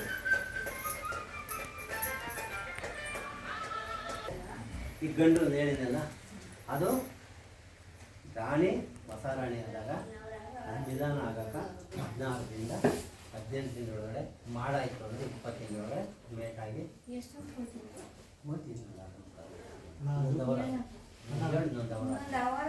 ಹೆಣ್ಣು ರಾಣಿ ಅದು ತನ್ನ ಗೂಡಲ್ಲಿರುವ ಗಂಡಿನ ಆಗುತ್ತೆ ಅಥವಾ ಬೇರೆ ಗೂಡಲ್ಲಿ? ಯಾವುದು ರಾಣಿನ ತನ್ನ ಗೂಡಲ್ಲಿ ಇರ್ತದೆ, ತನ್ನ ಗೂಡಲ್ಲಿ ಆಗ್ತದೆ. ಪರಿಸರದಲ್ಲಿ ನಮ್ದೆಲ್ಲ ಬಾಸ್ಕೊಂಡಿರ್ತವೆ. ರಾಣಿ ತನ್ನ ಗೂಡ ಜೊತೆಗೆ ಮೇಟಾಗ್ತದೆ, ಮಿಲನ ಆಗ್ತದೆ. ಇವತ್ತು ನಮ್ಮ ಬಾಕ್ಸಲ್ಲಿ ಜೇನುದುಂಬಿ ಏನಾಗ್ತದೆ ಅಂತಂದರೆ, ಗಂಡುಳ ಇರಲ್ಲ, ಇನ್ನೊಂದು ಬಾಕ್ಸಲ್ಲಿ ಇರ್ತದೆ. ಅದು ಸಹ ಏನು ಈ ಗಂಟೆ ಆ ಗಂಟೆ ಅಂತೇನಿಲ್ಲ, ಯಾವುದಾದ್ರೂ ಶಕ್ತಿ ಇರ್ತದೆ ನಮ್ಮ ಬಾಕ್ಸ್ ಒಳಗಡೆ, ಯಾವುದಾದ್ರೂ ಹೋಗಿಲ್ಲ. ಗೊತ್ತಾಯ್ತಾ? ಯಾವುದು ರಾಣಿನ ಗಂಡು ನೋಡೋನಾಗಿ ರಾಣಿ ಬೇಕಾಗ್ತದೆ. ಅದು ಹೋಗ್ತದೆ, ಎಷ್ಟು ಫಾಸ್ಟ್ ಹೋಗ್ತದೆ ಸುಮಾರು ಒಂದು 2-3 ಕಿಲೋಮೀಟರ್ ಮಾಡ್ಕೊಂಡು ಹೋಗ್ತದೆ. 1-2 ಕಿಲೋಮೀಟರ್ ಹೋಗಲ್ಲ. ಅದರಿಂದ ಯಾವ್ದು ಹೋಗ್ತದೆ ಅದರಿಂದ ಈ ರಾಣಿಯ ಪಾತ್ರ ಇರ್ತದೆ. ಗಂಡು ನೋಡ ಅದೇ ಹೇಳಿದ್ನಲ್ಲ, ಅದು 24 ದಿನ ಹುಟ್ಟಂತ ಕುತ್ಕೊಂಡು ಮಾಡಿದ್ರೆ ಪರವಾಗಿಲ್ಲ. 24 ದಿನ ಹುಟ್ಟಿ ಅದು ಸಾಯಂತ ಪ್ರಮಾಣ ಇಲ್ಲ. ಅದು ಗಂಡು ರಾಣಿ ಹೊಸ ರಾಣಿ ಆದಾಗ ಮಿಲನ ಆಗಕ್ಕೆ ಮಾತ್ರ ನಮ್ಮ ಗೂಡಲ್ಲಿ ಇರ್ತದೆ. ಇನ್ನು ಬಾಕಿ ಟೈಮ್ನಲ್ಲಿ ಯಾವಾಗ ಇರಲ್ಲ. ಯಾವಾಗ ಇರೋದು ಯಾವುದು ಕೆಲಸಗಾರ ದುಂಬಿ ರಾಣಿ ಮಾತಾಡ್ತದೆ. ಈ ರಾಣಿ ಬಂದು 2-3 ವರ್ಷ ಬರ್ತದೆ ಸತತವಾಗಿ. ಈ ರಾಣಿ ಏನು ಮೊಟ್ಟೆ ಇರ್ತದೆ, ಮೊಟ್ಟೆ ಇಟ್ಟಂಥ ಮೊಟ್ಟೆ ಎಲ್ಲ ಕೆಲಸಗಾರ ದುಂಬಿ ಆಗ್ತವೆ. ರಾಣಿ ಆಗೋದು ಯಾವಾಗ ಅಂದರೆ ರಾಣಿ ಯಾವಾಗೂ ರಾಣಿ ಮಾಡ್ಕೊಳಲ್ಲ. ಈ ರಾಣಿ ಇಟ್ಟಂಥ ಮೊಟ್ಟೆನೇ ರಾಣಿ ಆಗ್ಬೇಕಾದ್ರೆ ರಾಜಸಾಯಿ ರಸ ರಾಯಿ ಜಲ್ಲಿ ತಿನ್ನಿಸ್ತವೆ. ಅದು ತಿನ್ನಿಸಿದಾಗ ರಾಣಿ ಆಗ್ತದೆ. ಯಾವಾಗ ತಿನ್ನಿಸ್ತವೆ, ಯಥೇಚ್ಛವಾಗಿ ನಮ್ಮ ಕುಟುಂಬ ಡೆವಲಪ್ ಆಗ್ತದೆ. ಪೂರ್ವಕವಾಗಿ ನಮ್ಮ ಬಾಕ್ಸ್ ಎಲ್ಲ ಡೆವಲಪ್ ಆಗಿದೆ, ಕುಟುಂಬ ಜಾಸ್ತಿ ಆಗಿದ್ದೀವಿ. ಅವಾಗ ನಾವು ಇಲ್ಲಿ ಜಾಗ ಇರಲ್ಲ, ಏನು ಮಾಡಬೇಕು, ತಡೆಪ್ಪ ಜಾಗ ಇಲ್ಲ, ನಾವು ಬೇರೆ ಕಡೆ ಹೋಗ್ಬಿಡೋಣ, ಬೇರೆ ಹೋಗೋಣ, ಡಿವೈಡ್ ಆಗೋಣ, ಪಾಲಾಗೋಣ, ಈ ರೀತಿ ಜೇನಿ ಬರ್ತದೆ. ಆ ಬಂದಾಗ ಏನು ಮಾಡ್ತದೆ, ಅವಾಗ ರಾಣಿ ಮೊಟ್ಟೆ ಇರ್ತದಲ್ಲ, ಅವಾಗ ರಾಣಿ ಕಣಕ ಅದೇ ಇದೆ ರಾಣಿ ಇರ್ತಂಥ ಮೊಟ್ಟೆನೇ ಮಟ್ಟಿಗೆ ಅವಾಗ ಅದು ರಾಜಸಾಯಿ ರಸ ರಾಯಿ ಜೇನಿ ತುಂಬಿ ಸೀಲ್ ಮಾಡ್ತದೆ. ಸೀಲ್ ಮಾಡಿದ್ಮೇಲೆ ಇನ್ನೊಂದು 3 ದಿನದೊಳಗಡೆ ಈಸಿ ಬರ್ತದೆ ಅನ್ನೋಕ್ಕೆ 3 ದಿನ 2 ದಿನದಾಗಿ ಇದು ತಾಯಿ ರಾಣಿ 40% ಮಾತಾಡ್ತಾರೆ. ತಾಯಿನ ರಾಣಿ ಹುಟ್ಟಿದಂಗೆ ಬತ್ತಿದಂಗೆ ಹೊಸ ರಾಣಿ ತಾಯಿನ ಕೊಳ್ಳೋಷ್ಟು ಶಕ್ತಿ ಇರ್ತದೆ. ಮಟ್ಟಿಂದ ಅಷ್ಟು ಅದು ಬೈಕ ಮುಂದೆಗೆ ದೊಡ್ಡಾಗುತ್ತೆ, ಪಾಲ ಬರ್ತದೆ. ಅದನ್ನ ನಾವು ನಿಗ್ರಹಿಸ್ಕೊಂಬೇಕಾದ್ರೆ ಏನು ಮಾಡ್ಬೋದು, ಇಲ್ಲ ರಾಣಿ ಫಸ್ಟಿಗೆ ರಾಣಿ ಕಣ ತೆಗೆದಾಕೊಂಬೋದು, ಇಲ್ಲ ಡಿವೈಡ್ ಮಾಡ್ಕೊಬೋದು, ಅದನ್ನ ಪಾಲ್ ಮಾಡ್ಕೊಂಡು ಬೇರೆ ಬಾಕ್ಸಿಂಗ್ ಮಾಡ್ಕೊಬೋದು, ಇಲ್ಲ ಹನಿನೇ ಬೇಕು ಅಂದರೆ ನಾವು ರಾಣಿ ಶಕ್ತಿ ತೆಗೆದಾಗುತ್ತೆ. ಇದರಿಂದ ಈ ಥರ ಅಂದರೆ ನಮಗೆ ಏನು ಅಂತಂದರೆ, ಇವತ್ತು ನೀವು ಒಂದು ಕೃಷಿಕರಾದಾಗ ನೀವು ಬಾಕ್ಸ್ ಹತ್ರ ನಿಂತ್ಕೊಂಡಾಗ 3 ಗಂಟೆ ಮೇಲೆ ಗಂಡು ನೋಡ ಜಾಸ್ತಿ ಹಾರಾಟ ಮಾಡ್ತಾರೆ. ಹಂಗೂ ಬೇಡ ಅಂದರೆ ಟಾಪ್ ತೆಗೆದು ನೋಡಿದ್ರೆ ಗಂಡು ನೋಡ ಫುಲ್ ಆಗಿರ್ತದೆ. ಫುಲ್ ಆದಾಗ ನೀವೇನು ಮಾಡ್ಬೋದು, ಡಿವೈಡ್ ಮಾಡ್ಬೋದು, ಪಾಲ್ ಈ ಥರ ನಾವು. ಇಲ್ಲ ಅಂದರೆ ಯಾವ ಥರ ಪಾಲ್ ಮಾಡಬೇಕು ಅಂದರೆ, ಇವತ್ತು ನಮ್ದು ಇಲ್ಲಿ ಜಾಗ ಐತೆ, ಪಾಲ್ ಮಾಡಿದಂಥ ಜೇನುಗಂಡು 1 ಕಿಲೋಮೀಟ್ರ್ ದೂರ ಐತೆ. ಈಗ ಇಲ್ಲಿ ನಂದು ಕುಟುಂಬ ಐತೆ, ಏನು ಫ್ರೇಮ್ ಫುಲ್ಲಾಗಿದೆ, ಪ್ರಾಣಿ ಕಣ ರಚನೆ ಆಗ್ಬಿಟ್ಟದೆ, ಡ್ರೋನು ಅದೇ. ಆವಾಗ ಸೀಸನ್ನಲ್ಲಿ ಮಾತ್ರ ನಾವು ಮಾಡಬೇಕು, ಬಾಕಿ ಟೈಮ್ನಲ್ಲಿ ಮಾತ್ರ ಫೈಲ್ ಆಗಿದೆ. ಇದನ್ನ ಸೀಸನ್ನು ಅಂತಂದರೆ ಇವತ್ತು ನಮ್ಮ ಪ್ರಪಂಚದಲ್ಲಿ ನಾನಾ ಥರ ಕಡೆ ಸೀಸನ್ನು ಅಂತ ಕರಿತೀವಿ. ಇವತ್ತು ಮಾವು ಸೀಸನ್ ಬರ್ತದೆ, ಹಳೆ ಸೀಸನ್ ಬರ್ತದೆ, ನಾನಾ ಥರ ಹುಣಸೆ ಸೀಸನ್ ಬರ್ತದೆ. ಇದು ಅಷ್ಟೇ ಜೇನಿಗೆ ಒಂದು ಸೀಸನ್ ಅಂತ ಕರಿತೀವಿ. ಈಗ ಯಾವಾಗ ಅಂದರೆ ಅಕ್ಟೋಬರಿಂದ ನವಂಬರಿಂದ ನಮ್ಮಲ್ಲಿ ಜೇನು ಬರುವಂಥ ಕಾಲ. ಅಕ್ಟೋಬರ್ ನವಂಬರಿಂದ ಯಾಕೆ ಅವಾಗೆ ಬರ್ತದೆ ನಮ್ಮ ಹಳ್ಳಿ ಕಾಲದಲ್ಲಿ ಅಂದರೆ, ಇವತ್ತು ನಾವು ಏನು ರೈತ ಆದನು ಬೆಳೆ ಉಳುಮೆ ಮಾಡಿ, ಆ ಉಳುಮೆ ಮಾಡಿದ್ಮೇಲೆ ಬಿತ್ತನೆ ಬಿಡ್ತೀನಿ, ಬಿತ್ತನೆ ಮಾಡಿದ್ಮೇಲೆ ಬಿತ್ತನೆ ಮಾಡಿ 2 ತಿಂಗಳಿಗೆ ನಾವು ಸಾಸಿವೆ, ಹುಚ್ಚೆಳ್ಳು, ಹಳ್ಳು, ಅವರೆ ಎಲ್ಲ ಹಾಕಿರ್ತೀವಿ.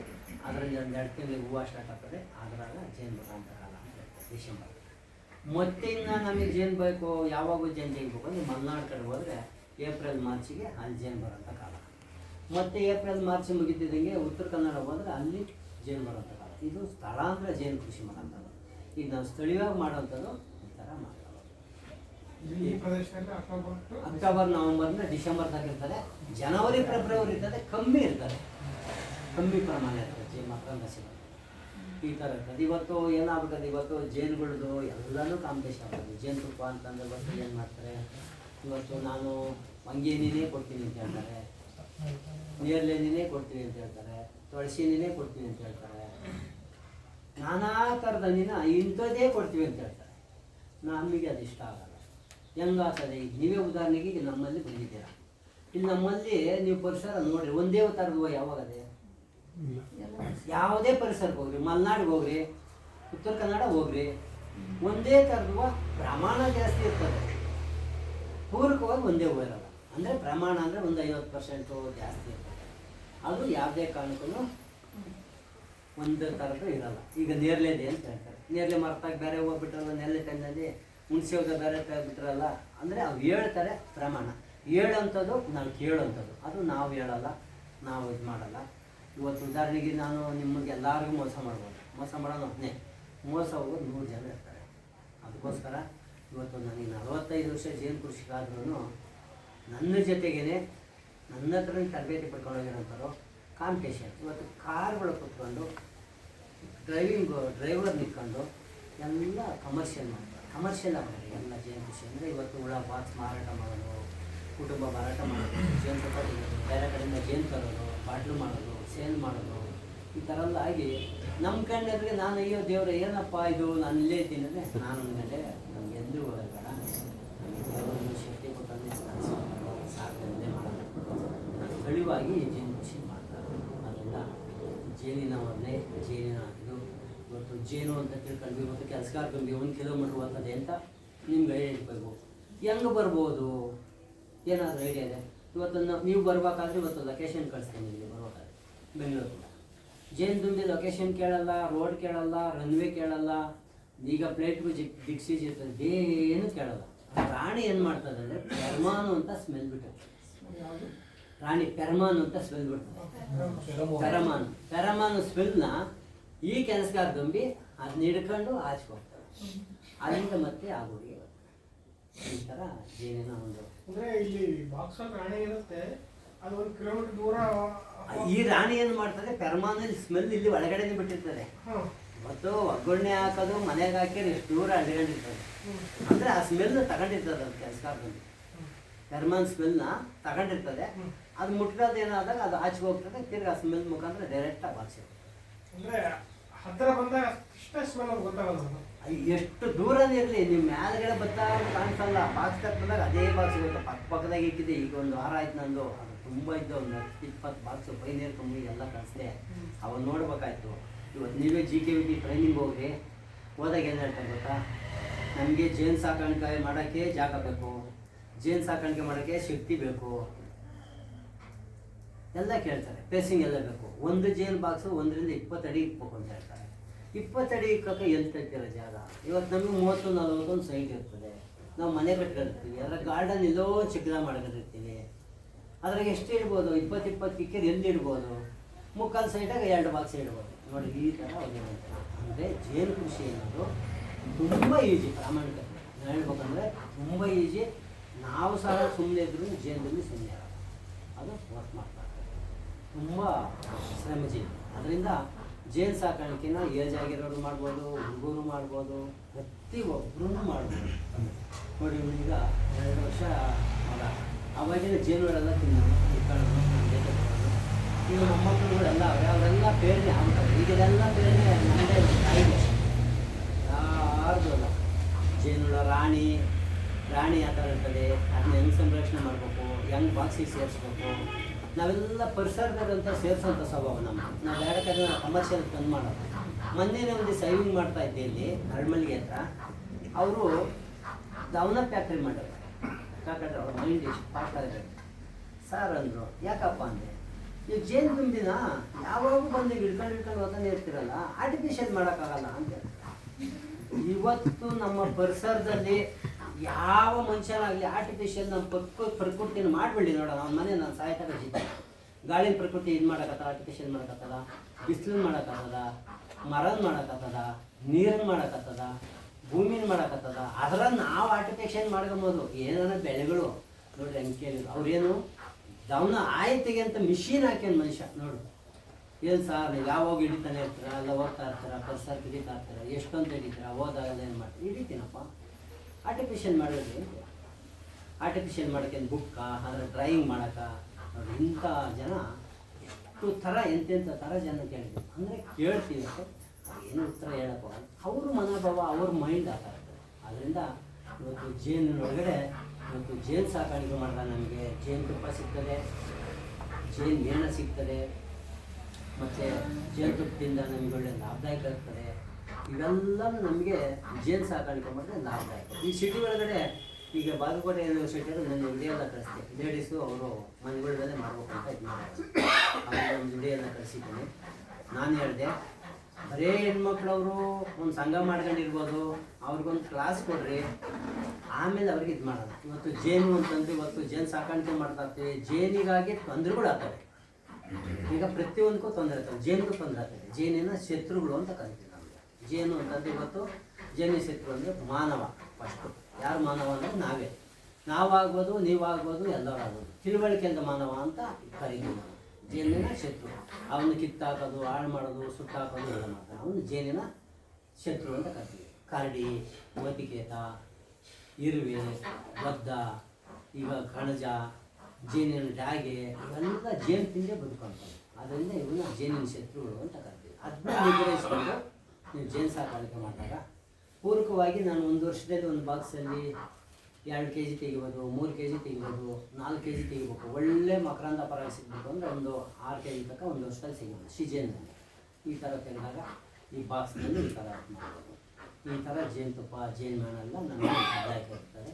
ಆದ್ದರಿಂದ ಜೇನು ಅಂತಂದರೆ ಈ ಥರ ಜೇನಿನ ಒಳ್ಳೆ ಜೇನು ಮರಿಗಳು, ಸಂತತಿ ಇವೆಲ್ಲ. ಈಗ ಜೇನು ಉದಾಹರಣೆಗೆ ನೀವೆಲ್ಲ ನೋಡಿರ್ತೀರ, ಜೇನು ಕಚ್ಚಿಬಿಡ್ತದೆ ಅಂತ ಹೇಳ್ತಾರೆ. ಜೇನು ಕಚ್ಚಿತ ಇವತ್ತು ನನ್ನ ಮಗನ ಸರ್ವಿಸ್ ಕೊಟ್ಟರೆ ಈ ಕಾಲ್ ಮಾಡ್ತಾ ಹುಷಾರಿರಲಿಲ್ಲ, ಬೆಳಗ್ಗೆ ಕ್ಯಾನ್ಸಲ್ ಆಗಬೇಕಾಯ್ತು. ಏನೋ ದೇವ್ರ ಪುಣ್ಯ ನಿಮ್ಗೆ ಇವತ್ತು ನಾನು ಕಿಟ್ಟಿರೋದು ಅಪಾಯಿಂಟ್ಮೆಂಟ್ ತಗೊಂತಾನೆ. ಆ ಜೇನುದುಂಬಿ ಯಾಕೆ ಚುಚ್ಚದೆ ಅಂದರೆ ಸುಮ್ಮನೆ ಯಾವುದೇ ಕಾರಣಕ್ಕೂ ಚುಚ್ಚಲ್ಲ. ಈಗ ನೀವು ಜಗಳ ಆಡ್ತೀರಾ, ಪಕ್ಕದ ಮನೆಯವರೋ ಅಲ್ಲಿ ಯಾರೋ ಜಗಳ ಆಡ್ತಾರೆ, ಸುಮ್ಮನೆ ಆಡ್ತೀರಾ, ಏನಾದರೂ ತೊಂದರೆ ಆದಾಗ ಜೇನುದುಂಬಿ ಏನು ಮಾಡ್ತದೆ, ನಾವು ಮಾನವ ಏನು ಮಾಡ್ತೀವಿ, ಹೋಗಿ ಅದನ್ನ ಹಾಳು ಮಾಡೋಕೆ ಹೋಗಿರ್ತೀವಿ, ಕಿತ್ತಾಕಕ್ಕೆ ಹೋಗಿರ್ತೀವಿ, ಸುಟ್ಟಾಕಕ್ಕೆ ಹೋಗಿರ್ತೀವಿ. ಆವಾಗ ನಮಗೆ ಚುಚ್ಚಂಥದ್ದು ಜಾಸ್ತಿ ಮಾಡ್ತಾರೆ. ಎಷ್ಟೇ ಜೇನುದುಂಬಿ ಚುಚ್ಚೋದು ಏನೂ ಆಗಲ್ಲ. ಅಂದರೆ ಜೇನುದುಂಬಿ ಚುಚ್ಚಿ ಸತ್ತೋಗಿವ್ರೆ ಅಂತ ಹೇಳ್ತಾರೆ. 1 ಕೋಟಿಗೆ ಒಬ್ಬರು ಸತ್ತೋಗಲ್ಲ, 1 ಕೋಟಿ ಜನಕ್ಕೆ ಒಬ್ಬರು ಸತ್ತೋಗಲ್ಲ ಅಂತ ನಾನು ಐಡೆಂಟಿಫೈ ಮಾಡಿದ್ದೀನಿ. ಯಾರಿಗೆ ಅದು ಎಫೆಕ್ಟ್ ಆಗ್ತದೆ ಜಾಸ್ತಿ ಅಂತಂದರೆ, ಇವತ್ತು ಹಾಸ್ಪಿಟ್ಲಿಗೆ ಹೋದಾಗ ನಮ್ಗೆ ಏನಾರ ಗಾಯ ಆದಾಗ ಪೆನ್ಷನ್ ಇಂಜೆಕ್ಷನ್ ಕೊಡ್ತೀವಿ. ಇಂಜೆಕ್ಷನ್ ಕೊಟ್ಟಾಗ ಅದು ಮಾರ್ಕಿಂಗ್ ಮಾಡ್ತಾರೆ. ಅದು ಮಾರ್ಕಿಂಗ್ ಆದಾಗ ಇಲ್ಲ ಅವರಿಗೆ ಉರಿ ಆಗ್ತದೆ, ಬಬ್ಬೆ ಬರ್ತದೆ, ಗದ್ದು ಬರ್ತದೆ, ಅಂಥವ್ರಿಗೆ ಜೇನು ಚುಚ್ಚಿದಾಗ ಎಫೆಕ್ಟ್ ಆಗ್ತದೆ. ಬಾಕಿಯವರಿಗೆ ಇವತ್ತು ನನಗೆ 100 ಜೇನುಗಳು ಚುಚ್ಚಿದ್ರೆ ಏನಾಗಲ್ಲ.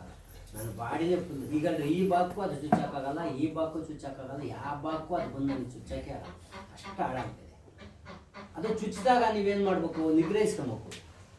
ಇವತ್ತು ನೀವೆಲ್ಲ ಪರಿಸರಕ್ಕೆ ಹೋಗಿರ್ತೀರಾ, ತೆಗಿಯಕ್ಕೆ ಹೋಗಿರ್ತೀರಾ, ಎಲ್ಲೋ ಒಂದು ಕಡೆ ಹೋಗಿರ್ತೀರಾ, ಟ್ರಿಪ್ ಹೋಗಿರ್ತೀರಾ, ಅಲ್ಲೆಲ್ಲ ಜೇನುಗಳು ಇರ್ತವೆ. ಅವಾಗ ಹೆಂಗೆ ನಿಗ್ರಹಿಸ್ಕೊಂತೀವಿ, ಯಾವ ಥರ ಕಾಪಾಡ್ಕೊಂಬೋದು ನೀವು, ಅದನ್ನ ನಿಮ್ಗೆ ಈಗ ಹೇಳ್ಕೊಡ್ತೀನಿ. ಅಂದರೆ ಹೋದಾಗ ಪೂರಕವಾಗಿ ಹೋದಾಗ ನೀವು ಓದ್ತಾ ಇದ್ದರೆ ಜೇನು ಏನು ಮಾಡಿರ್ತದೆ ಅಂದರೆ, ಜೇನು ತಿನ್ನಂಥ ಡಾಗೇನೋ ಇಲ್ಲ ಕೋತಿನೋ ಇಲ್ಲ ಮಾನವನ ಎಬ್ಬರಿಸ್ಬಿಡ್ತಾರೆ.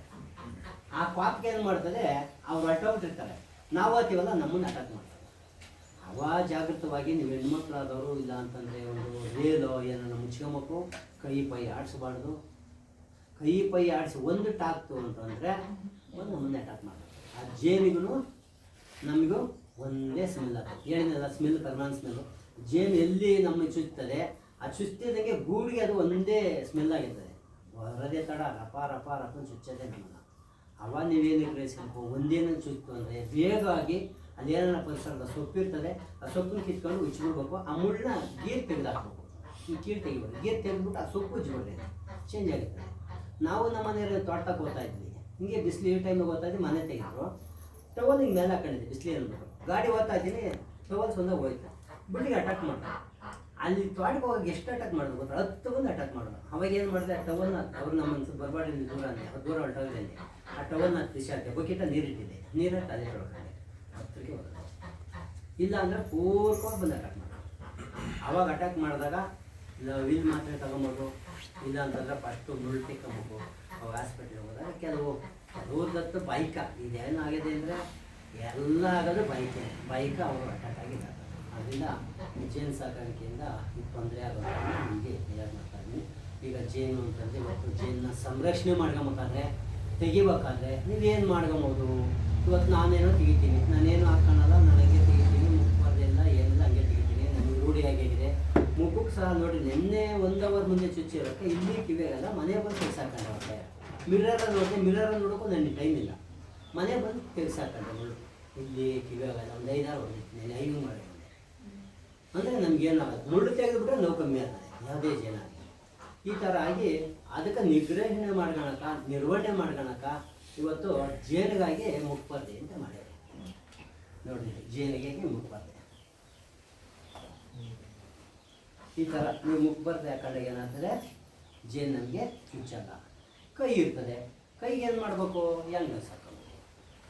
ಕೈಗೆ ಎಂಗಲ್ಸ್ ಹಾಕೊಂಡಾಗ ಯಾವುದೇ ಕಾರಣಕ್ಕೂ ಚುಚ್ಚಲ್ಲ.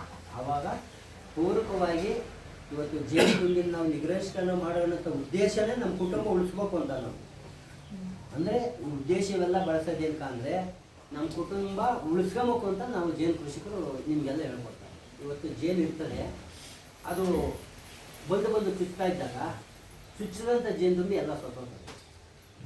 ನೋಡಿ ನಾನೇನೇ ನಂಬ್ತಾ ಇದ್ದೀನಿ. ಇವತ್ತು ನೀವೇ ನೋಡ್ತಿರಲ್ಲ, ದರ್ಶನ್ ಇವರೆಲ್ಲ ನೋಡಿದರೆ ಇವತ್ತು ಜೇನು ದುಂಬಿ ತನ್ನ ಗೂಡು ರಕ್ಷಣೆ ಮಾಡೋದಕ್ಕೋಸ್ಕರ ಚುಚ್ಚಿಬಿಟ್ಟು ಸತ್ತೋಗ್ತದೆ. ಈ ಥರ ಏನಾದರೂ ತೊಂದರೆಗಳು ಮಾಡಿದಾಗ ಅವ್ರಿಗೆ ಆ ಪನಿಷ್ಮೆಂಟು ದೇವರು ಯಾವಾಗ ಕೊಡ್ತಾನೋ ಅವಾಗೆ ಮಾತ್ರ ನಮ್ಮ ಸಮಾಜದಲ್ಲಿ ನಾವೆಲ್ಲ ಉಂಟಾಗುತ್ತೆ. ಅಂದರೆ ನಾವು ಈ ದರ್ಶನ ಆಗ್ಬೋದು, ಬ್ಯಾರ್ಯರಾಗ್ಬೋದು, ನಮ್ಮವರಾಗೆ ಒಬ್ಬ ಹುಡುಗ ಕೇವಲ 19 ವರ್ಷದ ಹುಡುಗ, ನೀನು ಅಣಕಿಲ್ಲ ಜಮೀನಿಗಿಲ್ಲ ಅವ್ನು ಡಾಬತ್ತಾಗ 19 ವರ್ಷದ ಹುಡುಗನ ಕೀ ಪಂಚಾಯತ್ ತಿಳಿದು ಜೈಲಾಗ ಏನು ಪ್ರಯೋಜನ ಬಂತು?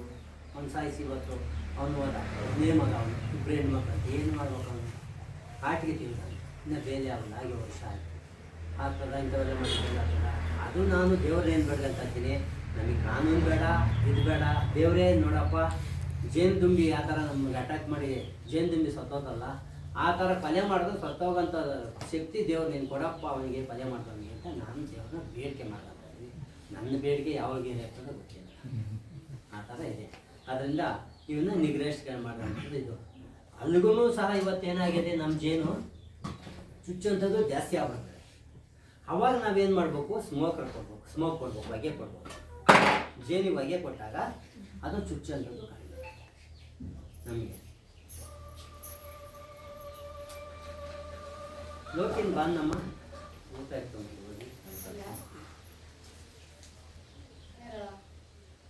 ನೋಡಿ, ಜೇನಿಗೆ ತುಂಬ ಸೂಕ್ಷ್ಮ ಇದೆ ರೆಕ್ಕೆ, ನಮ್ಮ ಕಣ್ಣಿಗೆ ಕಾಣಿಸಲ್ಲ, ಪೇಪರ್ಗಿನ್ನ ಕಮ್ಮಿ ಇರ್ತದೆ. ಈ ಹೊಗೆ ಬೆಂಕಿಯನ್ನು ಹಿಡಿದ್ರೆ ಸುಖ ಸತ್ತೋಗ್ತದೆ. ಅದಕ್ಕೋಸ್ಕರ ಏನು ಮಾಡಬೇಕು, ಇದನ್ನ ಅಂಟಿಸಿದಾದ್ಮೇಲೆ ಅದನ್ನ ಆರಿಸಿ ಹೊಗೆ ಕೊಡಬೇಕು. ನೀವು ಬಟ್ಟೆಗೆ ಇದು ಕೊಡೋಂಥ ನಿಮಗೆ ತೋರಿಸ್ತಾ ಇದ್ದೀನಿ. ಬಟ್ಟೆ ಸುತ್ತಕೊಂಡು ಹಿಂಗೆ ಅಂಟಿಸ್ಬಿಟ್ಟು ಆರಿಸ್ಬಿಟ್ಟು ಹೊಗೆ ಕೊಡಬೇಕು. ಇದು ಜೇನಿಗಾಗಿ ಮಾಡಿರ್ತಾರೆ, ಸ್ಮೋಕರು ಅಂತೀವಿ, ಹೊಗೆ ತಿಗೆ ಅಂತೀವಿ. ಈ ಥರ ಜೇನಿಗೆ ಕೊಟ್ಟಾಗ ಅದು ನಮಗೆ ಮತ್ತು ಬಂದು ತೇರುಗಡೆಯಾಗಿ ಚುಚ್ಚುವಂಥದ್ದು ಕಡಿಮೆ ಆಗ್ತದೆ. ಆವಾಗ ಪರೀಕ್ಷೆ ಮಾಡೋದು, ಜೇನುತುಪ್ಪ ತೆಕ್ಕೊಬೋದು, ಜೇನುಗೂಡು ಪರೀಕ್ಷೆ ತೆಕ್ಕೊಬೋದು, ಜೇನು ಹಣ್ಣು ಮಾಡ್ಬೋದು, ಈ ಥರ ಎಲ್ಲ ಮಾಡುವಂಥ ವಿಧಾನ ಇದ್ದಾರೆ.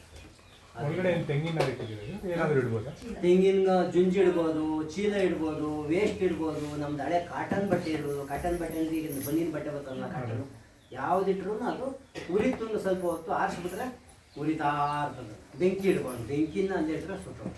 ಅದರಿಂದ ಈ ಥರ ಇದನ್ನ ನಿಗ್ರಹಿಸಣೆ ಮಾಡೋಂಥದ್ದು. ಈಗ ಇದೆಲ್ಲ ನಿಗ್ರಹಿಸಣೆ ಮಾಡ್ಕೊಂಡ್ವಿ, ಇದೆಲ್ಲ ಆಯಿತು. ಇವತ್ತು ನಾವು ಜೇನು ಸಾಕಾಣಿಕೆ ಮಾಡ್ಬೇಕಾದ್ರೆ ಜೇನು ಬಾಕ್ಸು ಅಂತ ಕರಿತೀವಿ. ಇದು ಜೇನು ಬಾಕ್ಸನ್ನೆಲ್ಲ ನಾವು ಪರೀಕ್ಷೆ ಮಾಡಬೇಕು, ತೆಗಿಬೇಕು, ಅದು ನೋಡಬೇಕು. ಈಗ ಏನು ಹೇಳ್ತಾರೆ, ಏನಾದರೂ ಒಂದು ಪ್ರಾಣಿ ಸಾಕಿದ್ರೆ ದಿನಾ ನೋಡಬೇಕು. ಜೇನು ನಾವು ನೋಡೋದೇ ಇಲ್ಲ, ವಾರಕ್ಕೆ 15 ದಿನಕ್ಕೆ ನೋಡ್ತೀವಿ. ಸುಮ್ಮನೆ ಹೋದ್ರೆ ಅದ್ರ ಬಾಡಿಗೆ ದುಡ್ಕಂತ ಆಗ್ತದೆ. ಈಗ ಒಂದು 50 ಬಾಕ್ಸ್ ಸೇವಿಂಗ್ ಮಾಡಿದ್ದೀನಿ. ಈಗ ನೋಡಿ, ಇನ್ನು ಬೆಳಗ್ಗೆ ಕರೆಕ್ಟಾಗಿ ನೀವು ಬರೋಕ್ಕೆ ಮುಂಚೆ ಎಲ್ಲ ಬರ್ತಾಯಿದ್ದೆ, ಪೈನಿಯರ್ ಕಂಪ್ನಿ ಕಳಿಸ್ತೆ ಪಾಲಿನೇಷನ್ಗೆ. ಬರೀ ಪಾಲಿನೇಷನ್ಗೆ ಹೋಗಿದೆ 25,000 ರೂಪಾಯಿ ನನಗೆ ದುಡ್ಡು ಹಾಕಿದೆ. ಒಂದು 12 ಬಾಕ್ಸ್ ಕಳಿಸಿದ್ದೀನಿ. ಅಂದರೆ ಪಾಲಿನೇಷನಿಗೆ ಕಳಿಸ್ತೀನಿ, ಜೇನು ಸಾಕಾಣಿಕೆ ಮಾಡೋರಿಗೆ ಕಳಿಸ್ತೀನಿ. ನಾನಾ ಥರ ಅಲ್ಲ, ನನಗೆ ಜೇನು ಕೃಷಿ ಒಳಗಡೆ ನನಗೆ ವರ್ಷದಲ್ಲಿ ಒಂದು 2-3 ಲಕ್ಷ ರೂಪಾಯಿ ಆದಾಯ ಇದೆ. ಜಾಗ ಚೇಂಜ್ ಅಂದರೆ ನೈಟಲ್ಲಿ ಜರ್ನಿ ಮಾಡಬೇಕು. ನೀವು ಅಷ್ಟೇ ಎಲ್ಲಾರ ಬೇರೆ ಕಡೆ ತಗೊಂಡು ಹೋದ್ರೆ ಇವತ್ತು ನೈಟು ಎಷ್ಟು ದೂರ ಹೋಗ್ತಾರೆ ಅಷ್ಟು ದೂರನೂ ಹೋಗ್ಬೇಕು. ಅಲ್ಲೇ ಬಂದ್ ಮಾಡಬೇಕು, ಓಪನ್ ಮಾಡಬೇಕು. ಬೆಳಗ್ಗೆ ಅಲ್ಲಿದ್ದು ಇನ್ನೊಂದು ಕಡೆ ಬಳ್ಳಾರಿಗೆ ಹೋಗಿದೆ. ನಂದು ಬಳ್ಳಾರಿ ಇಲ್ಲಿಂದ ಒಂದು ನೈಟ್ ಹೊರಟಾಗಿದೆ. ಅಲ್ಲಿ ಓಪನ್ ಮಾಡಿ ಬೆಳಗ್ಗೆ ಆಮೇಲೆ ಮತ್ತೆ ಅದು ಅದರಿಂದ ಇವತ್ತು ಇದು ಜೇನು ಪೆಟ್ಟಿ ಅಂತ ಹೇಳಿವಿ. ಈಗ ನಿಮ್ಗೆ ಅದೇ ಜೇನಿನ ಶತ್ರುಗಳು ಅಂತೆಲ್ಲ ಹೇಳಿನಲ್ಲ. ಜೇನಿನ ಶತ್ರು ಅಂತಂದರೆ ಇರುವೆ ಇಕ್ಬೇಕಾದ್ರೆ ನಾವೇನು ಮಾಡಬೇಕು, ಇರುವಿಗೆ ನಾವೇನು ಪೌಡ್ರ್ ಹಾಕಿರಾಗಲ್ಲ. ಈಗ ಏನಾದ್ರು ಮೆಡಿಸಿನ್ ಹೊಡೆದ್ರೆ ಆಗಲ್ಲ, ಹಸ್ಮೇಲಿಗೆ ಎದ್ದು ಹೊಡ್ಬೇಕಾದ್ರೆ. ಅದಕ್ಕಾಗಿ ಜೇನಿಗಾಗಿ ಸ್ಟ್ಯಾಂಡ್ ಮಾಡ್ಯಾವ್ರೆ. ಜೇನಿಗೆ ಸ್ಟ್ಯಾಂಡು, ಅದರಲ್ಲಿ ಆಯಿಲ್ ಹಾಕಿದಾಗ ಎಷ್ಟು ಆಯಿಲು ಇರುವೆ ಹಾಕಲ್ಲ. ಇದು ಇರುವಿಗೋಸ್ಕರ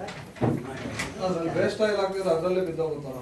ಇಲ್ಲ, ಸ್ವಲ್ಪ ಕಮ್ಮಿಯಾಗಿ ಹಾಕ್ಬೇಕು. 1-2 ದಿನ ರೂಢಿ ಆಗ್ಬಿಟ್ರೆ ಆಮೇಲೆ ಒಂದೆರಡು ದಿನ ಪಾಪ ಗೊತ್ತಿರಲಿ. ನಾವು ಬೇರೆ ಕಡೆ ಹೋದಾಗ ಈಗ ಕೆರೆಗಳು ಸಮುದ್ರಗಳು ಹೋಗ್ತೀವಿ, ನಮ್ಮ ಏರಿಯಾದಾಗ ಇರೋಂಥದ್ರಲ್ಲಿ ಯಾವ ಸಮುದ್ರಕ್ಕೆ ಹೋದ್ರೂ ನಮಗೆ ಗೊತ್ತಿರ್ತದೆ ಆಳ ಎಲ್ಲ ಅಂತ.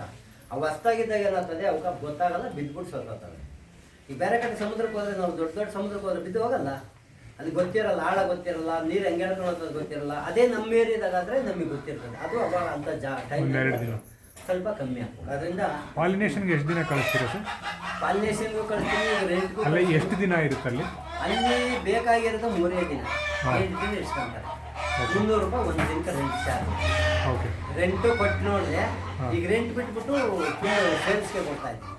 ರೆಂಟಿಗೆ ಉದಾಹರಣೆ ಇವತ್ತು ನಿಮ್ಮ ಅಪ್ಪ ಅಮ್ಮನ ನೀವು ಎಷ್ಟು ಚೆನ್ನಾಗಿ ನೋಡಿರ್ತೀವಿ, ನಿಮ್ಮ ಅಪ್ಪ ಅಮ್ಮ ನಿಮ್ಮ ಹೆಂಡ್ತಿನೇ ಹೆಂಗೆ ನೋಡಿರ್ತೀವಿ ಹೇಳ್ರಿ. ನಮ್ಮ ಹೆಂಡ್ತಿಗಳು ನಾವು ಎಷ್ಟು ಚೆನ್ನಾಗಿ ನೋಡಿರ್ತೀವಿ. ಅಲ್ಲೇನು ಮಾಡೋರು, ಇಲ್ಲ ಉಳ್ಳಾಗಡ್ಡೆ ತೊಗೊಂಡವರು, ಇಲ್ಲ ಉಳಿಸ್ಲೇ ಇಲ್ಲ ಹಂಗೆ ಹೊರಟೋಯ್ತು ಅನ್ನೋರು. ಹೋದ್ರೆ ಕಾರಣಗಳು ಸಾಕಷ್ಟು ಇರೋವು, ಎಲ್ಲ ಅವ್ರದ್ದೇ ಕಾರಣ. ನಮ್ಗೆ ಹೇಳೋರು, ದೂರ ಹೇಳೋದು. ಇವತ್ತು ಏನೇ ತಪ್ಪು ಮಾಡಲಿ, ಇವತ್ತು ನಾನು ತಪ್ಪು ಮಾಡ್ತೀನಿ, ನೀವು ತಪ್ಪು ಮಾಡಿ ತಪ್ಪೇನು ಒಪ್ಕೊಂತೀವ. ಯಾವಾಗ ಎಲ್ಲ ನಿರ್ವಹಣೆ ಮಾಡಿ ಅದನ್ನೆಲ್ಲ ನಾವು ಎನ್ಕ್ವೈರಿ ಮಾಡಿ ನಂತರ ಅದು ಇಂಥದೇ ರೀಸನ್ ಅಂತ ನಾವು ಹೇಳ್ತೀವಿ. ಈಗ ಜಡ್ಜ್ ಹಂಗೆ ಹೇಳ್ತಾರೆ ಹಂಗೆ ನಾವು ಹೇಳ್ತೀವಿ. ಆ ಥರ ಇದು ನಾವೇನು ಮಾಡಬೇಕು, ಈಗ ರೆಂಟ್ಗೆ ಕೊಡ್ತಾ ಇದ್ದೀನಿ. ರೆಂಟ್ಗೆ 5,000 ರೂಪಾಯಿ ಇದು ಒಂದು ಬಾಕ್ಸ್ ಸಿಗ್ತದೆ. ಇಷ್ಟೊಂದು ಇದು ಫ್ಯಾಮಿಲಿ ವಿತ್ ಫ್ಯಾಮಿಲಿ ಫ್ಯಾಮಿಲಿಯೆಲ್ಲ ಅಂದರೆ ಸೇರಿ ಕೊಡ್ತೀವಿ. ಅವ್ರು ತಗೊಂಡೋಗಿ ಮನೆ ತೆಗಿಟ್ಕೊಂತಾರೆ, ಇಲ್ಲ ತೋಟಗಳು ನೈಟಲ್ಲಿ ಫ್ಯಾಮಿಲಿ 2,000 ರೂಪಾಯಿ ಇದೆ. 2,000, 2,500, 3,000, 4,000. ಕೆಲವ್ರು 4 ಫ್ರೇಮ್ ಕೇಳ್ತಾರೆ, ಕೆಲವ್ರು 8 ಫ್ರೇಮ್ ಕೇಳ್ತಾರೆ. ನಾನು ಯಾವುದೇ ಕಾರಣಕ್ಕೂ ಚೇಂಜ್ ಮಾಡಲ್ಲ. ನಂದು ಏನು ಐವಿಂಗ್ ಇರ್ತದೆ, 4 ಫ್ರೇಮ್ ಇರ್ತದೆ, 6 ಫ್ರೇಮ್ ಇರ್ತದೆ, 8 ಫ್ರೇಮ್ ಇರ್ತದೆ, ಹನಿ ಮಂದಿರ ಇರ್ತದೆ. ಈಗೆಲ್ಲ ಹಂಗೆ ರೇಟ್ ಕೊಟ್ಟಿರೋದು ನೋಡಿ. 2,000 ರೂಪಾಯಿ, 5,000 ರೂಪಾಯಿ ಕೊಡ್ತೀವಿ. ಅಲ್ಲ ಫ್ಯಾಮಿಲಿ ಇಲ್ಲ ಅಂತಂದ್ರೆ ಕೇಳ್ತಿದ್ದಾರೆ. ಇದು ಬಾಕ್ಸು ಸ್ಟ್ಯಾಂಡು ಎಲ್ಲ ಒಂದೇ ರೇಟೆ. ಓಕೆ. ಈ ಕಾಲೋನಿ ಈಗ 4 ಫ್ರೇಮ್ ಒಳಗೆ ಬಂದು ಒಂದು 5,000, 4ರಿಂದ 5,000 ವರ್ಕರ್ಸ್ ಇರ್ತಾರೆ ಕೆಲಸಗಾರದಲ್ಲಿ. ಈಗ 8 ಫ್ರೇಮ್ ಬಂದು ಒಂದು 10,000 ತನಕ ವರ್ಕರ್ಸ್ ಇರ್ತಾರೆ. ಅದು ಬೇಗ ಅಲ್ಲಿ ಬರ್ತದೆ, ಬೇಗ ಅವರಿಗೆ ಪಾಲಿನೇಷನ್ ಆಗ್ತದೆ. ಈಗ ನೋಡಿ 2,000 ರೂಪಾಯಿದು ಬರೋ ಕುಟುಂಬ ಕೊಟ್ಟಿದ್ದೀನಿ, 4,000 ರೂಪಾಯಿ ಕುಟುಂಬನೂ ಕೊಟ್ಟಿದ್ದೀನಿ. ಅಂದರೆ ಪೂರ್ತಿ ಹಂಗೆ ಚೇಂಜ್ ಮಾಡೋದ, ಹಂಗೆ ಕೊಟ್ಬಿಡ್ತೀನಿ. ಡಿವೈಡ್ ಮಾಡಿ, ಯಾಕೆ ಡಿವೈಡ್ ಮಾಡಿದಾಗ ಒಂದು ಫೈಲ್ ಆಗ್ತದೆ, ಇಲ್ಲ ಇದಾಗ್ತದೆ. ಯಾರೇ ವಿಜ್ಞಾನಿಗಳಾಗಲಿ ಜೇನು ಕೃಷಿಯರು 100% ಎಲ್ಲ ನಾವು ಡಿವೈಡ್ ಮಾಡಿದ್ರು ಯಾವುದು ಸಕ್ಸಸ್ ಆಗಲ್ಲ. ಒಂದು ಫೈಲ್ ಆಗೇ ಆಗ್ತದೆ, ಯಾವುದಾದ್ರೂ ಆಗ್ತದೆ, 2-3 ಆಗ್ತದೆ. ಅದರಿಂದ ನಾವೇನು ಮಾಡ್ತೀವಿ, ಡಿವೈಡ್ ಮಾಡೋಕ್ಕೆ ಹೋಗಲ್ಲ. ನಮ್ಗಿರೋಂಥದ್ದು ಈ ಥರ ಇದ್ದಂಥವು. ಅದರಿಂದ ಇದು ಜೇನಿನ ಒಂದು ಬಾಕ್ಸು ಅಂತ ಕರಿತೀವಿ. ಇದು ಸ್ಟ್ಯಾಂಡು, ಅದಕ್ಕೆ ಆಯಿಲ್ ಹಾಕೋಣದು. ಇದು ಅಡಿಮಣಿ ಅಂತ ಕರಿತೀವಿ. ಅಡಿಮಣಿ ಅಂತಂದರೆ ಇವತ್ತು ನಮ್ಮ ಮನೆ ನಾವು ಕಟ್ಟುವಾಗ ಏನು ಮಾಡ್ತೀವಿ, ಇದು ಪಾಯ ಹಾಕ್ತೀವಿ, ಅದನ್ನ ಪಾಯ ಅಂತ ಕರಿತೀವಿ. ಇದು ಮುಖದಾರ, ಇದು ರಾಣಿಗೇಟು, ರಾಣಿ ತಡಿಗೇಟು ಅಂತ. ಇದು ಬಂದು ಮುಖದಾರ ಪಟ್ಟಿ ಅಂತ. ಇವತ್ತು ಮುಖದಾರ ಪಟ್ಟಿ ಏನು ಅಂತಂದ್ರೆ ಉದಾಹರಣೆಗೆ ನಾವು ಮನೆಗೆ ಬಾಕ್ಲು ಇಟ್ಕೊಂಡು ಪಾಯಾತನಿಗೆ ಬಾಕ್ಲು ಇಡ್ತೀವಿ, ಅದು ಮುಖದಾರ ಪಟ್ಟಿ. ಇದು ನಾವೇನು ಮಾಡ್ಬೋದು, 15 ದಿನಕ್ಕೋ 20 ದಿನಕ್ಕೋ ಏನು ಮಾಡ್ಬೇಕು ಅಂದರೆ, ಈ ಥರ ವೇಸ್ಟ್ ಇದ್ದಾಗ ಈ ಪಕ್ಕ ಎತ್ತಿಟ್ಕೊಂಡು ಬಾಕ್ಸ್ನ ಈ ಥರ ಕ್ಲೀನ್ ಮಾಡಕೊಂಡಾಗ ಇದು ವ್ಯಾಕ್ಸ್ ಮಾಡಿಬಿಡಲ್ಲ. ಅಂದರೆ ಮೇನ್ ತಿನ್ನೋಂಥ ಚಿಟ್ಟೆ ಬಿಡ್ತದೆ ವ್ಯಾಕ್ಸು, ಅದು ಬಿಡಲ್ಲ. ಈ ಥರ ಇದನ್ನ ಅಡಿಮಣೆ ಅಂತ ಕರಿತೀವಿ. ಇದು ಮುಖದಾರ ಪಟ್ಟಿ ಅಂತ ಕರಿತೀವಿ. ಇದು 15 ದಿನಕ್ಕೆ ಒಂದ್ಸರಿ ಕ್ಲೀನ್ ಮಾಡ್ಕೋಬೇಕು ಸರ್?